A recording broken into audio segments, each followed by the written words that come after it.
இந்த கோட்பாடை யூஸ் பண்ணி தான் நிறைய இன்வெஸ்டர்ஸ் என்ன பண்றாங்க, நிறைய தத்துவ மேதாவில் என்ன பண்றாங்க, உலகத்துல நல்லது செய்ய ஆரம்பிக்கிறாங்க. நல்லது பண்ணா நாளைக்கு நல்லது கிடைக்கும், நல்லது பண்ணா நமக்கு நல்லது கிடைக்கும்.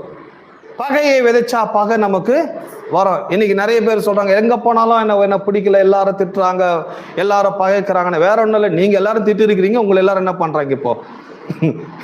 நீங்க போற இடத்துல எல்லாரையும் கசந்து கொட்டுறீங்க, நீங்க போற இடத்துல உங்களை எல்லாரும் கரைச்சி அவங்க கொட்டுறாங்க. வேற ஒண்ணும் இல்லை, நீங்க போற எல்லாருக்கும் நீங்க லவ் கொடுங்க, எல்லாருக்கும் நீங்க அன்பை கொடுங்க, எல்லாரும் நீங்க ரொம்ப கைண்டா நீங்க ஏற்றுக்கொண்டு பாருங்க, எல்லாருக்கும் ஹெல்ப் பண்ணி பாருங்க.